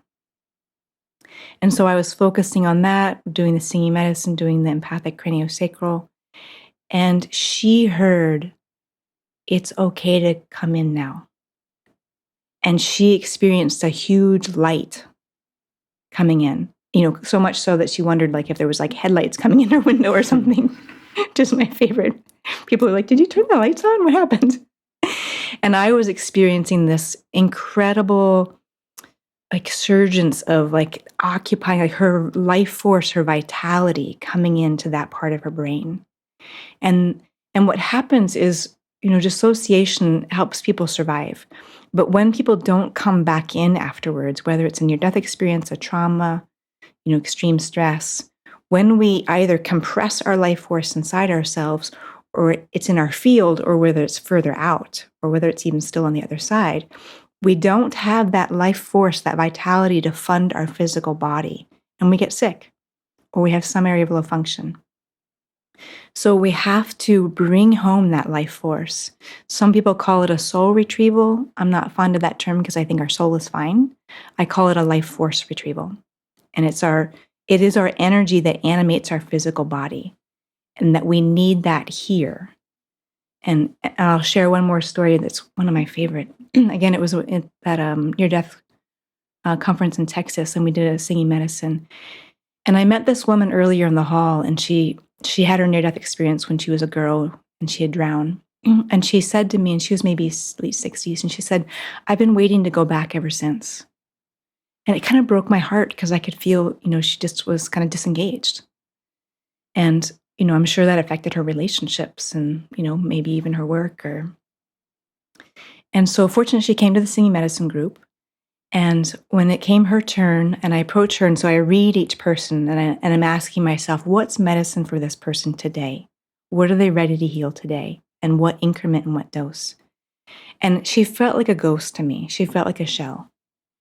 And so I just did prayer, and I was like, okay, this is going to be a big one. Like I called in all my, green Tara and Avalokiteshvara, and I called in everybody, and I said, this is going to be a big one. And so I asked her if I could hold her. And so I was hugging her, and I whispered in her ear, "We need you here now. It's time to come back." And Rick, it was one of the more incredible moments in my life. I felt her life force just land down in her body. And I was holding her, and it felt like she was born again. And I sang to her a lullaby, and I had tears streaming down my face. And I thought, well, that went well the first time. I'm going to do it again. And I said, "We need you here now. It's time to come home here now." And she did it again, like the rest of her vitality came back in her body. And when I kind of leaned back from her a little bit, like I looked, and like the whole room felt it, was in tears. And I said, are you okay? Do you need help back to your chair? And she said, "Where am I?" Huh. And so I helped her back to her chair, and like one of the other near-deathers like came over and sat next to her and was like, kind of patting her shoulder and helping her ground. And I thought it might actually be a difficult integration for her. But I saw her later in the hall, and she was hugging people and saying hi to everyone. And like she had this light in her eyes. And I just thought, how lucky am I that this gets to be my work? Like, what a privilege. And so I just really love, like I said, the online groups, the in-person. I'm so looking forward to COVID being done so I can tour around again. And because, of course, the in-person is even better than online. But the online allows me to to travel, from Australia to New Zealand in an afternoon. So, and so just to answer more of your question, so there's the trauma resolution. There's really educating people that PTSD and trauma response isn't your personal fault. It's just human biology. This is what this is what mammals do in response to trauma. So I've just done tons of training myself, Peter Levine, Bessel van der Kolk, tons and tons of readings, Linda Graham, Deb Dana, just polyvagal theory, all kinds of things about how do we resolve trauma in the nervous system. And one of my teachers said, trauma isn't in the event, in the past. It's in the nervous system in the present until it's resolved. Yeah. And so that's some of the work I really enjoy doing, so that people can feel whole again, and they can have freedom to connect, especially if they have abandonment and neglect. That, we're here as mammals to connect to ourselves and to connect to each other. So, and a lot of people get drawn to me because of the story of connection with my mama in Africa. And they want to know, how do you connect to somebody? What's a loving relationship? How do we be vulnerable and strong with each other? I have a friend in London named Dan who fields the questions during these interviews and sends them to me. And he just sent me an email saying, "No questions yet, but I have been crying a lot." Yeah. Do you want to do a singing thing now during this? Sure. Yeah? Mm-hmm. Okay, what do we do? Mm-hmm. Would it be okay if I sang to you? Sure. Mm-hmm. Should I close my eyes or what? Whatever's comfortable for you. That's comfortable for your nervous system. I think I'll do that. Yeah. And so it's just an opportunity to check in with your breath and practice self-sensing, because what I'm always looking for is, what do people feel in their body? And because we know emotions by physical sensation. And then, of course, our spiritual experiences go from there. One of the statements I love from Daniel Siegel is, his definition of intuition is wisdom in the body. And it's that self-sensing that's the place where we know our intuition. Me hum I am ho, me I am ha, me hum ho I ham, me I ho, me I am ha, me I am ho, me I am ho. Me hum I am ho, me I am ha, me hum ho ho, me I am ho, me hum ha.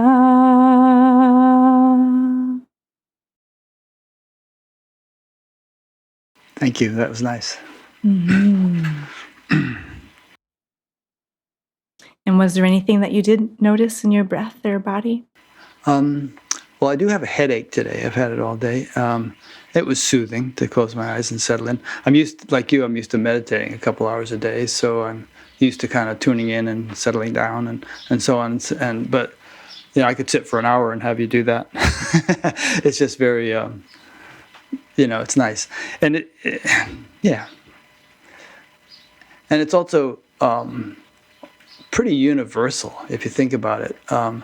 We can think of indigenous cultures and ancient spiritual traditions. They all utilize song and ceremony of some kind. And, that's not just to entertain themselves. It's because they have a wisdom about the effects of these things, mm-hmm. right? Mm-hmm.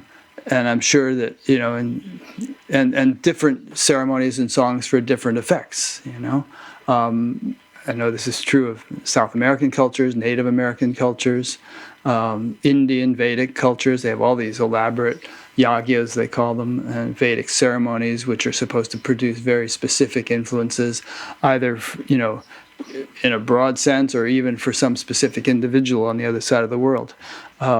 So there's a science to this stuff. Mm-hmm. And what I really like that I see happening in America is that people are starting to give themselves permission to use singing as medicine. And, obviously it can be very different from what I do, but just all the different variations of sound healing. And again, this is nothing new. Humans have always been doing this. And so I just love that there's, more communities, more sound healing events happening, whether that's the crystal bowls or gongs or people using their human voice, that it's always been a way for humans to celebrate, to mark ceremony, to mark transitions. And, how many people will tell me like, oh, I only sing in my car by myself. And I say, great. And then I say, can you add going out into nature and doing that? And, can you go just listen and just lean against a tree and sing and see if it feels any different? So many people just need permission to do that kind of exploration of dropping into themselves. And one of the things that happened for me about 3 years ago, we were doing a singing medicine, and I realized I was starting to get medium information, meaning I was starting to kind of get a sense and directly hear her mother who had died. And I thought, I can get that information when I focus on it, but it seems like the singing opens up the window even more. So I started exploring that and offering that. And then I started watching other mediums because I had to kind of get my own stereotype and kind of negative associations with that out of my own head. And I went to Afterlife conference, and I got to see the healing that can happen through medium work. And that really helped, and honestly, I do see people doing it in a way that I don't feel ethically good about. And I wouldn't do that model. whether it's for I mean, there's entertainment hokey phone things that you can call up for so much per minute and have some supposed medium tell you things, that kind of stuff. But, because it's very, I think there needs to be a tremendous amount of ethics around it. And obviously, being a craniosacral therapist, I have lots of training in, professional ethics around touch. And I think the mediumship, it needs to be profoundly held. It's very intensely personal information, and it's very delicate information. So I don't see myself ever doing like, a TV show where I'm reading the audience. That just doesn't feel like it can hold the intimacy and the ethics closely enough for my standards.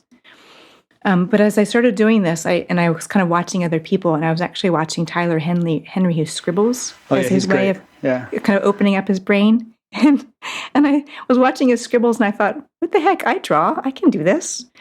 And so I got back into it, and so I do my freehand kind of spirograph. I did spirograph a ton as a kid. And so all my drawings start as kind of the skeleton of this freehand spirograph. And so I started trying it in my sessions, where I kind of started giving medium sessions, and I got way more information. And I got information that were messages for other family members. And so I've started doing it where like I draw for a while, and then I hold the picture up to the camera. I'm going to get a second camera where people can see me draw as I do it. And it was just an avenue, again, to open my awareness to even more information coming through. And I think there is no more sacred work than being that conduit. Like, there's one thing if I get information, what's even better for me is if I am the facilitator to help the person who I'm reading for sense their loved one and get their own direct experience. Because I get to have spiritual experiences and, visionary things all the time. What's important where the transformation happens for people is if they have the vision, or they have the sensation, or they have the direct contact. So that's the highest calling for me, is to be the facilitator of people having their own experience. Yeah. And it's not just that, okay, I know my mom's doing okay, or, some information you get from somebody on the other side. I mean, the very fact of shifting somebody's perspective such that they realize that we don't cease to exist when this body dies is huge. I mean, because there are a lot of people who go through life thinking that this is all I am, this structure, and when the structure dies, that's the end of it. I mean, it's a very cramped perspective, and it is, in my opinion, doesn't resonate at all with the actuality of the situation. So, anything which can facilitate having the broader perspective, the realization of what a vast, timeless affair life is extremely enlightening for people. Mm-hmm. And I think, again, that comes back to the embodiment. If we're not connected to ourselves, to what we eat, where our food comes from, to our neighbor, how we affect others, how would we possibly make the leap that we're connected spiritually? So that's why I'm always emphasizing embodiment and self-sensing, and getting aware of what do I eat? Am I harming myself, or am I helping myself? And, where does my food come from? Am I harming the planet, or am I helping the planet? So those kinds of grounded, because everything I do is about connection and, and the neurobiology of connection. And when we can sense ourselves, then we can do what Daniel Siegel says, sense the other person's internal world and see that, everybody else has their own experience going on. And can we relate those two? And those, to me, are the building blocks for the bigger spiritual picture and the bigger being able to even understand. Because we've met different people who are up and out, but they're not down and in. And, and I was very much one of those people when I was extremely dissociative in my 20s. And so I spent my whole 20s coming back in, through exercise. The rock climbing was huge, through getting body work. And what I love, too, is the analogy that in New York City, they cannot build skyscrapers where there's shallow bedrock. They can only build the tallest buildings where there's the deepest bedrock. And so that's why I encourage people about the grounding, the coming back into your root chakra, because then you can actually make, bigger spiritual experiences when you come back home and when you're rooted and you can do that skyscraper on bedrock. Yeah, good analogy. It's literally true. I once saw a presentation by the designer of the architect who built the World Trade Center, and he showed how deep they had to dig the foundation in order to raise it up. A question came in. This is someone named Yale, Y-A-E-L, from North Carolina, wants to know, you mentioned a soul contract. Can you say more about this and the relationship with and role of karma in a soul contract? Do you remember a soul contract? That's a great question. And so I like the definition of karma as, kind of our learnings. And, and if we didn't get it the first time, then we get to get it in another form. And one of my Buddhist teachers, Geshe Jamyang, he says, don't rush through your lessons, because then you'll just have to go back and do them again. Don't try to get to B and C so fast. So just really slowing down and observing, like, what are the patterns in our life? Like, what are the things that we keep repeating? And are we getting it a little bit easier? Are we getting it like kind of a less intense kind of consequence? And really, and from there, again, it gets into the soul contract question of just noticing our patterns with people and just wondering why. Like, there was somebody I dated before I was with my husband, and I kept thinking, why am I doing this relationship? Like, this doesn't make any sense. And my friends were like, why are you dating this guy? And there was one point where we rock climbed together, and we were driving past a rural area, and I just, all of a sudden, he said, oh, we should buy that house and farm together. And I was like, no, we already did that together, and it was terrible. And we're finishing this out in a better way, in a short, kind of dating relationship, rather than being married to you in a farmhouse, a couple generations ago. Right. So to me, it's all about dregs of that karma. yeah, whatever needed to finally get resolved there. Say, I'm sorry too. See ya. Yeah. So just watching for those patterns of, kind of what's true in our life, what are the important themes, and, what are we working out, and what are we helping other people work out? And that sometimes, we are the presence that helps another person get their lesson. And it doesn't mean it's pleasant even, and doesn't mean that they thank us or they even like us. Yeah, I mean, think of some of the people whom you could easily call scoundrels who have been in your life, starting with your parents and your some of your siblings, and the guy who abducted you and the guy who shot you and all this stuff. Not people you would willingly and sign up for, right? But nonetheless, look at you now. Look how you've. I once said to my mother, I had a bit of a troubled childhood myself with an alcoholic father and mother in and out of mental hospitals and all, and she really tried hard to raise us.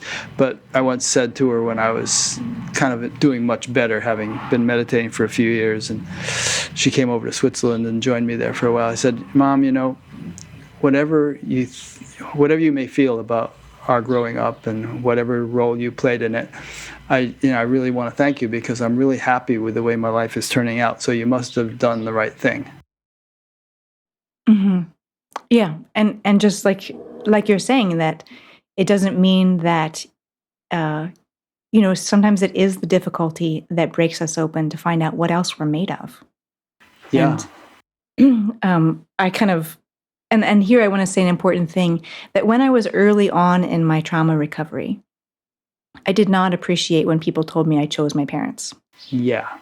And it's just not the right timing to present that idea to somebody. And it was important that I was good and angry for a while. And that anger is what kind of forged my self-esteem again. I went from feeling totally worthless, not even a person, to my anger said, I am worthy of being treated well. And so I think there's real value in anger. Sometimes in some spiritual groups, like, anger is bad. But anger is about, when it's done well, when it's in alignment, it's about standing up in your dignity and saying, I'm not going to be treated that way, and I'm worth more than that. And then of course, from there, we learned to refine it, because when I was in my 20s, there was nothing refined about it at all.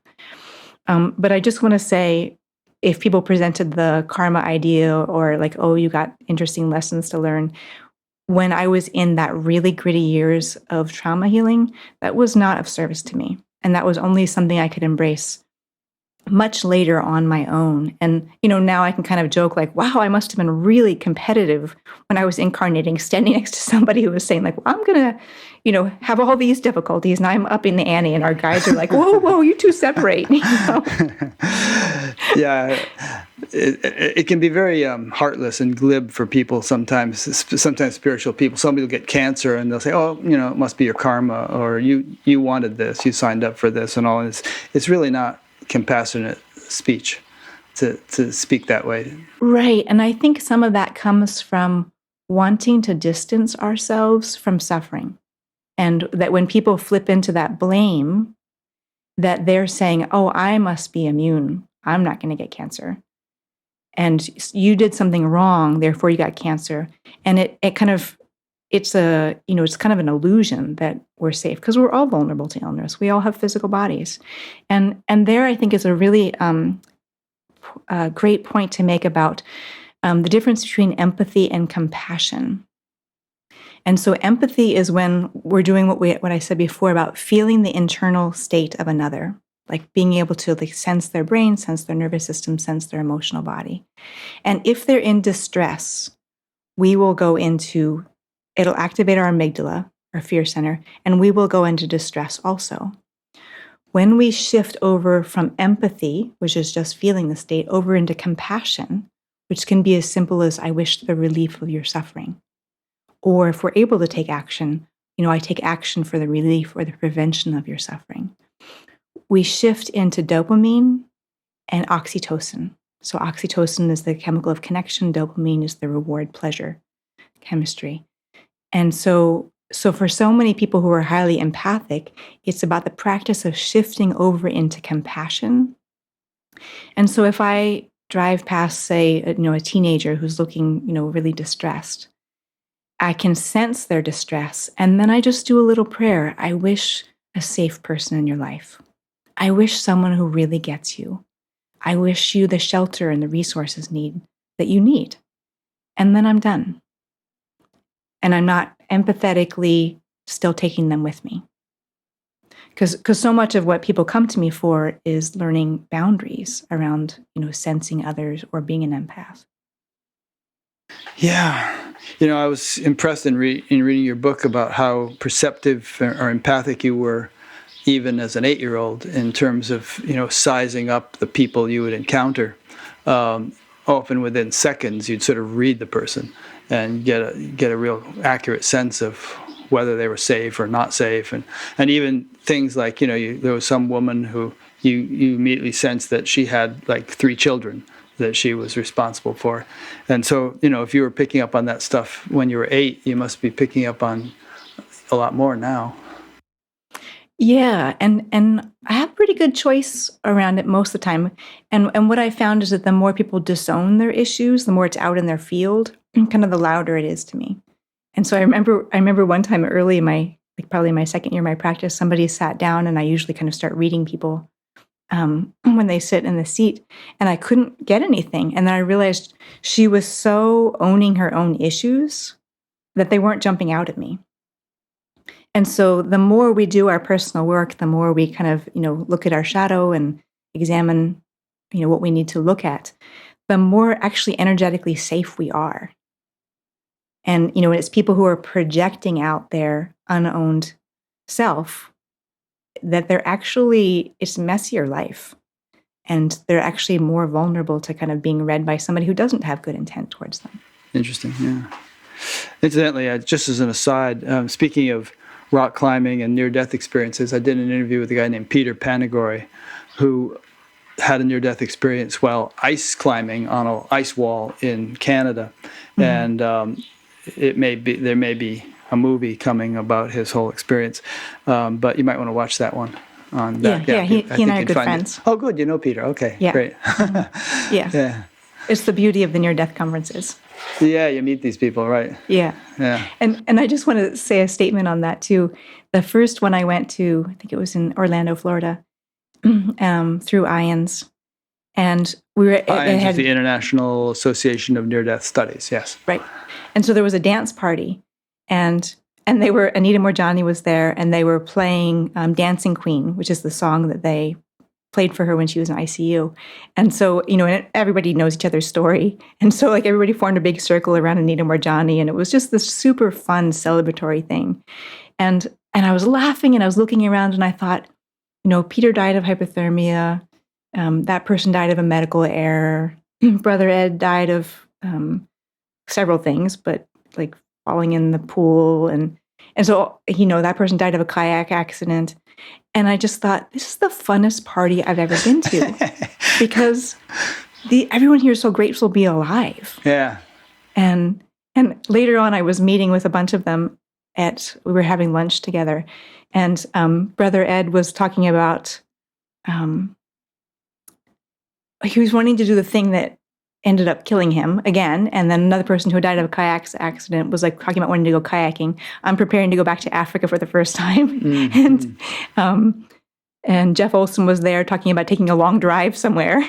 And Danny and Brinkley wanted to go fly a kite in a thunderstorm. And I just thought part of like the reason that we come out with each other is because we were willing to re-engage in life. Yeah. We were willing to try these things again.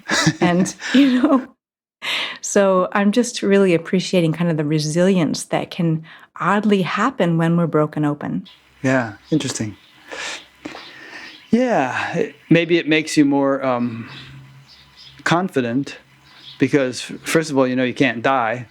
And, if you do die in the ordinary sense of the word, that it actually gets even better than worse, which is not to say you become reckless and suicidal, but, it must dispel a lot of fear having had that broader perspective. Mm-hmm. And that brings up an interesting point, too, in terms of when people are getting medically revived, that, like, when I was a teenager and I went into the dorsal vagal shock, there was kind of like they did resuscitate me and the oxygen certainly helped and I was very grateful for that. But I was going to come back because there was times I went into dorsal vagal shock when I was by myself, and I would like wake up on the floor and who knows how long I'd been out. But I'm meant to be here. So I was going to be brought back. So yes, thank you very much to the ambulance crew for reviving me. And, Spirit had me. Yeah. Huh. A couple more questions have come in. This is from Anjan in Barcelona. What message does Robin have for the current challenges in the world we face today? Black Lives Matter, COVID-19, etc. But Black lives have certainly mattered for you, haven't they? Yeah. Yeah. So I'll do the COVID one because that's a little bit simpler, sort of. So again, everything that my training and, my mission is all about connection. So I'm just really aware for myself personally, how I just haven't had enough touch. And, I stopped having people over in my office for in-person sessions and just the absence of touch is a really big deal. And that so much of what we're doing with each other is co-regulating. And that we've all been in the presence of somebody who can calm down our nervous system. We've also been in the presence of somebody who's agitating to be around. So my hope in this is that we're going to hold even more precious our privilege to get to gather. And I can remember at one point when I was just watching a video of some conference I'd been to and just watching everybody hug each other. And I thought, I can't wait till we can do that again. Yeah. You can just walk up to somebody you don't even know, in a room full of 100 people and hug them. Because there's going to be so much traumatic stress after this because we haven't been able to co-regulate with each other, because we haven't gotten our needs met. And, certainly all the financial implications or different situations for different people. So it's a little bit hard for me to comprehend like our world coming back into this, but my prayer is that we hold sacred the ability to gather, to do ceremony, to just meet new people. And I, like in our own food co-op, of course, the rule is stay 6 feet apart. They have it marked on the floor about how to stay away from each other. And just like I came around the corner and like almost ran into somebody, and we both jumped back. And I said to her, I'd really like to hug you, not jump back from you. And she said, I feel the same. We have masks on. We can't see each other's facial expression. So just really honoring that our nervous systems are going to take some time to recover and get our nourishment needs met from seeing each other's facial expression, from hugging, from touch, and that's just going to take some time. And as far as Black Lives Matter, honestly, it's so personally heartbreaking for me that it's hard for me to know how to respond. And that I just hope that publishing my book is my contribution. And just I feel all I can do is be the ethical, awake person that I can be. And I don't know how to solve this on a social level. But I'm hoping that sharing my story of Mayamu, she took a risk. And Mialucy, they said, I won't throw her away. She's a living human being. And that my hope is that sharing that they did that for me is going to help educate some white people. And the truth is, I see everything from a nervous system state. And when people are in limbic survival, they see another person as other. And when we see someone as other, we judge them more harshly and we give them more harsh punishments. When we see them as part of our clan, a member of our cave, we are more generous. We don't give them punishment as quickly or harshly, and we will far extend our resources to make sure that they are well. So I hope that my contribution can be helping people move from limbic survival up to frontal resourcing, where we can make better decisions and see, and we make categories about putting somebody as other for all kinds of reasons. And so when we can be safe, when we can be in safety in ourselves, reduce our own trauma response, then we're more capable of not putting people in the other category so quickly. And I think it was reading Bessel van der Kolk's book, and I took a 5-day training with him in person. And I said, what do you see kind of can be my greatest contribution? He said, Robin, if you can give people hope that trauma you can actually heal from it, that's your big gift. And that for the people who are in a position of sending out so much hate, they are so much in their limbic survival brain, they can't see.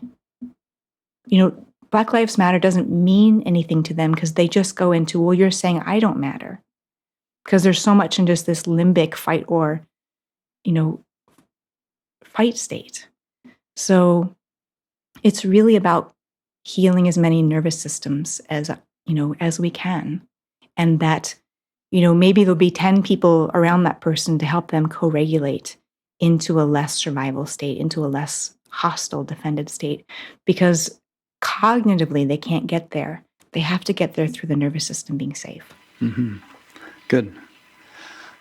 Here's a question that I bet you're going to knock out of the park. Natalie from London asks, why do we incarnate when there's so much suffering? Wouldn't it be better if everyone just stayed in the loving light all the time? I was just having this conversation yesterday. I totally agree. And sometimes I wonder, what the heck? Why did I incarnate? And again, it's why I work with so many people who are up and out, is because it's not that fun to be here sometimes. We get sick. A splinter hurts us terribly. Like, really? We're this huge person and like an ant bite can hurt. What is that? So I just think that if we stay where it's comfortable, we don't get to evolve. And it is the grit. It is the being broken down. It is we don't pray hard when we're comfortable. We pray hard when we're desperate, when we don't know. So if we stayed in a place where, the answers are there, where the golden grapes are there, we don't have the challenge to break us open. And it's just like exercise. You start out doing exercise and it doesn't feel good. Like I did a long bike ride last week, and the first 5 miles don't feel good. It's kind of like all the sludge in my system, sitting at the computer too long is being moved through. By mile 10, I started to feel good. By mile 20, I felt euphoric.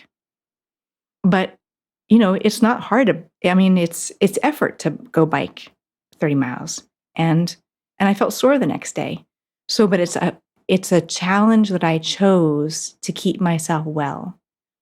And I guess the tricky part is life throws us challenges that we don't feel like, I didn't choose this. I didn't choose to have somebody abusive to me.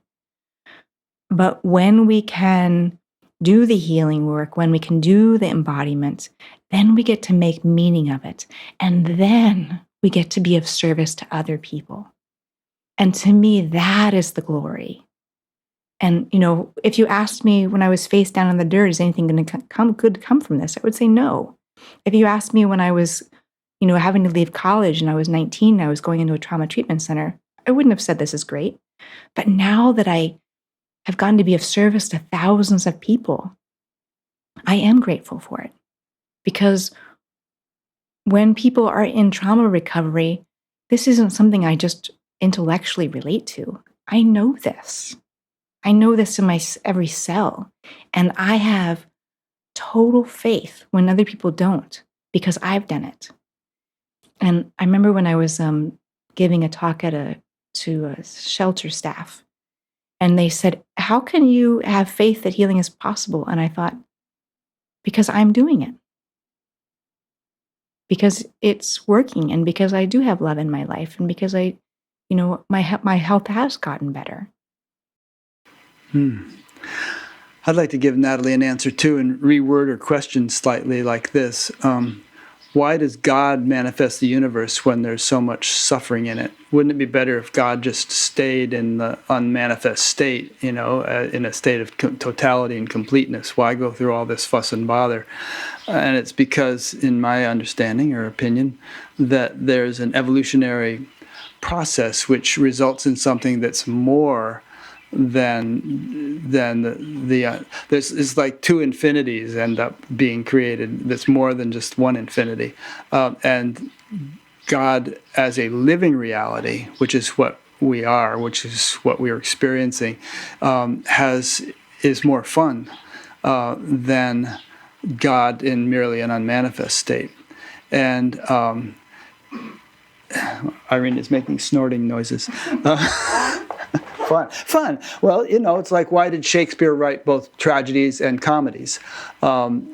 Because the diversity of life necessitates polarity, and there's, if you're going to have one extreme, you have to have the other extreme, and so somehow or other, to have a universe, you need all these polarities. But the whole thing is this sort of evolutionary machine that ends up evolving something much more than existed in the beginning or in the ground state.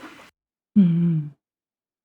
And I guess kind of the wrench some people throw into that is like, well, why do we keep repeating the same mistakes? Like, why is evolution not more evident? Why do we still keep harming each other in the gross ways we did 500 years ago or 100 years ago? So that's kind of the argument that I've heard, kind of like, are we evolving? I think we're evolving as a culture. I mean, if you look at even back to the 1960s or 50s, and speaking of Black lives, I mean, or go back to the 1800s, there has definitely been evolution in that particular example and in many others.